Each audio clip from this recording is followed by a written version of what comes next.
Hi, I'm Susan Marlowe. I'm an artist living in the Blue Ridge Mountains in North Carolina.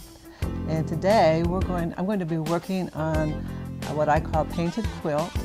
And I'm working on an art board. And I've got sectioned off four squares. So I got the inspiration for doing this from a quilt that was done by a friend. She used a template that I had made of a cow.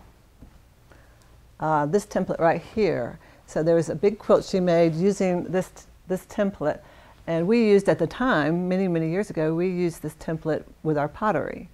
So she made this whole entire beautiful quilt and she gave it to me. And not too long ago I hung it up on my wall and I was looking at it and just thinking how beautiful it was, and I wanted to make a painting of just one of the squares. So I made a series of squares and I painted in the stitches, and I used collaged materials to make the square. This one is actually a print that I mounted of one of the paintings. So from there I thought, well, I'll make a larger square that incorporates for the smaller squares. So I'm going to show you the process that I used. I'm thinking in my mind when I started that this would be something that would be nice in a nursery. So I was sort of thinking about using some soft colors. First of all, I used a ruler and made my 4 squares. First I thought about using fabrics. Got all my fabrics out and nixed that idea. Then I decided I would use what I call reverse image painting. That's when you have this whole square that's collaged, and then you put a template over it, and then you paint out so that only the negative image is showing of the collaged piece. To get started, I did my measurements, and then I put painter's tape, this blue tape, down to protect the edges. And then I'm going to collage one square, and this is what's really fun, because you just do it, and it's pretty amazing that it turns out as well as it does. It's kind of magic. This process was demonstrated to me by Vay Hamilton, and so I want to acknowledge her help in that. Anyway, you just start collaging some papers that you like, and I used lots of papers. I'm always collecting papers. I'm always collecting everything, and I also will paint on tissues, stamp on tissues. This is an envelope that was sent to me by my father probably a really long time ago, and I marbled it with inks, with marbling inks, and now I'm going to use some of it in this square because I like the colors, and it kind of goes along with this. I also really liked using stamps. But anyway, I'm sort of looking for colors that that I'm interested in for this particular piece. So blues and yellows and greens and pinks, sort of soft colors. I also like to use maps. So I'm just going to tear up some pieces, and then I'm just going to go crazy and just put them on and have fun, because that's what it's all about. I like to use music, sheet music. It's interesting. Anything with the words on it is also interesting, and I won't say anything, but I do like to find something with words that's got words that's maybe the message I'm trying to convey, or a mood that I want to convey. Like I tore this out of a dictionary last night. I do go to yard sales and buy things like dictionaries so that I can feel free to use them, or sometimes I Xerox the paper and use the Xerox copy. But this particular page that I'm tearing right now is got the word joy in it. And that's what this painting is about to me. So I'm starting with opaque papers, my opaque pile of papers first. Oh, here's a piece of music that I Xeroxed and I marbled. So that's interesting. So we'll put a piece of that in, or two. And then I'm just going to get started. So I use this Prime Really Good Binder paint. Actually, I'm just going to put it right here. And keep it nice and loose and have fun. So I'm just going to spread it around. Keep it pretty kind of wet because it will help it all adhere. Probably got too much on there, but I'll just use some of this on the paper itself.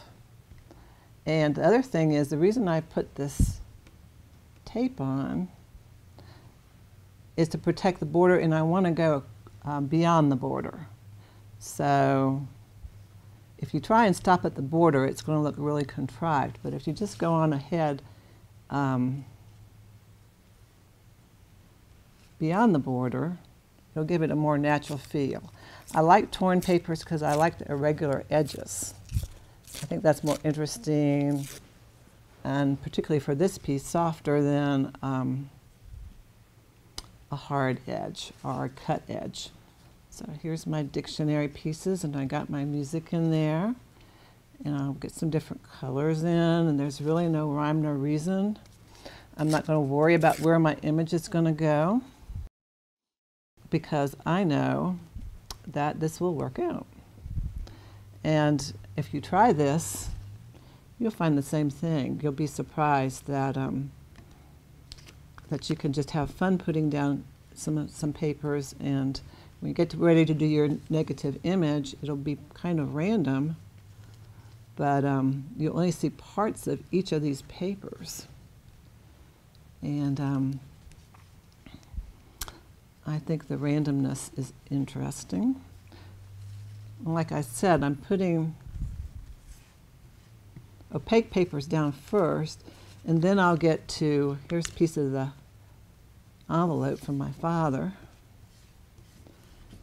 When I get my opaque layers down, then I'll put some transparent layers on top to add more interest. Here's my map. And sometimes if I'm doing a painting for a particular, if I'm commissioned to do a painting, I'll look for materials that are really specifically of interest for whoever's doing the painting for. So for instance, if I'm doing a painting, did a painting for a friend whose son was expecting his first child. The mother was from China, so in the map, of course, we had some reference to China, and also where her son was from, Boone. And so I just think that makes it more meaningful. People know if they want to give me a gift, just to give me some paper, because I love getting different papers. And also you can buy papers or just use found papers.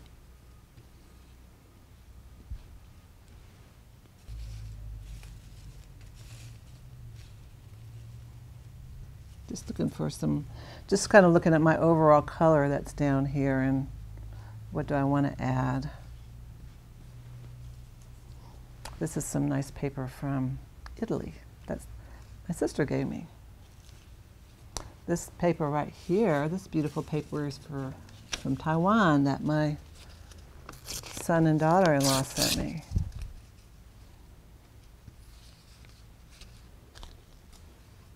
And don't worry if you cover up most of what you've already put down. Chances are that it's something, some part of it will show through. And my philosophy is also, if it's there some way, it's make its presence known. It's there, so whether it shows or not, it's there, it's part of it. So it's still important. Don't forget to go over your borders. That's kind of important. I kind of forgot that.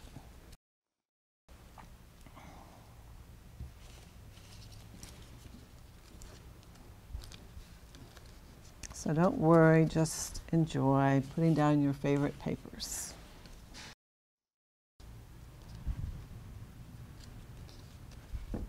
Cover the entire square.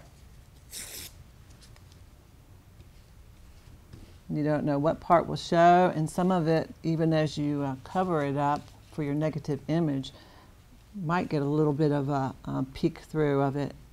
So don't worry about it, just do it. Okay, just about done with this one. I was going to put a little tissue. Ooh, here's a bold piece right across here. I'll put that in. That's a piece of marbled tissue paper that I made. A little bit right here. And I'm going to just put a layer of some of my more opaque papers, my transparent papers. This piece is tissue paper that has got a rust, I don't know how to call it, but anyway, I put metal on it, sprayed it, and the rust transferred to the tissue paper, and it has a really yummy kind of golden feel to it, and plus the marks where the metal were always gives an interest as well. This is just some tissue paper, and it's got a little design in it. And there again, I'm not worrying. This is a neat paper that's got some random little paper squares in it, so that gives a design, a paper design rhythm to it. Put that on. Polka dots, I love polka dots. I think they're fun. And this is a particularly fun piece. So we definitely want some polka dots. So you could see I'm covering up some things and some things are still showing, and it's okay. It will work out. Here is some tissue from Taiwan. It's a nice little edge there. Another little piece from that. I try and, if I use one color once, I try and repeat it, and if I use the paper once, I try and repeat it. I think it gives it a cohesiveness. Here's a tissue that always is nice. Nice yellow. I like to think about my general tone. So is it going to be a warm colors or cold?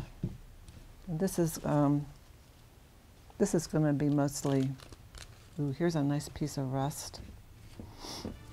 This is going to be a warm. So, okay, now I'm going to stop.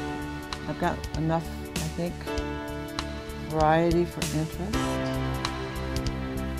So I'll show you what's the next step.